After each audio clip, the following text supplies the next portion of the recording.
Biraz çocukları aslında hastaneye gelmekte biraz çekiniyorlar. Bunu online bir şeyle MRS üzerinde bir geliştirsek ne aslında olabilir. Sanki bakanlığın da öyle bir çalışması var. Şu an çocukta uyguluyoruz mu? Uyguluyoruz. Birkaç hastamız da oldu.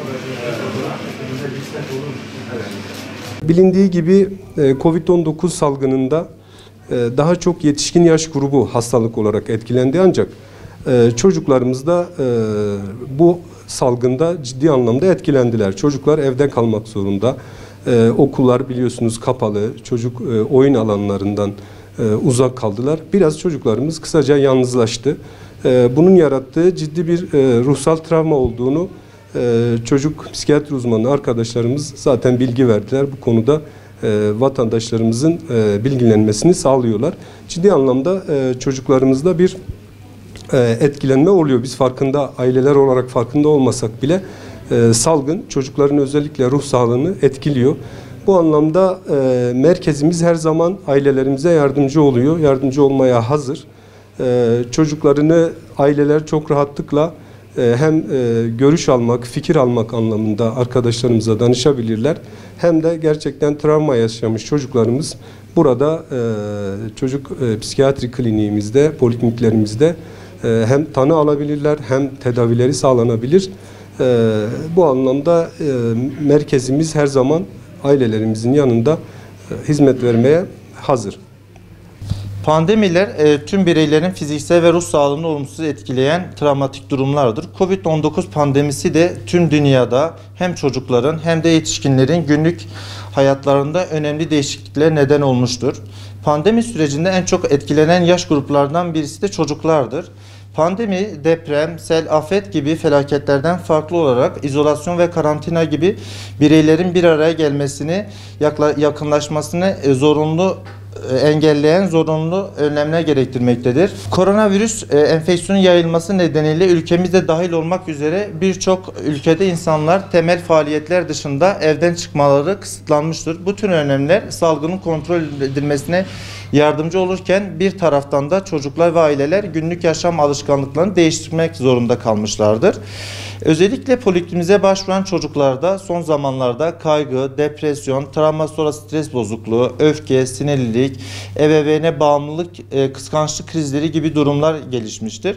Aynı zamanda uyku, yeme ile ilgili sorunlar, eğitimle ilgili değişik sorunlar da olmuştur. Bu süreçte özel gereksinime ihtiyacı olan çocukları da gözden kaçırmamak gerekiyor. Bu çocuklar afetlerin olumsuz ruhsal etkilerine karşı özellikle daha savunmasızlar. Otizmli çocuklar hayatlarındaki bu değişikliğe daha fazla uyum sağlamakta zorlanmaktalar.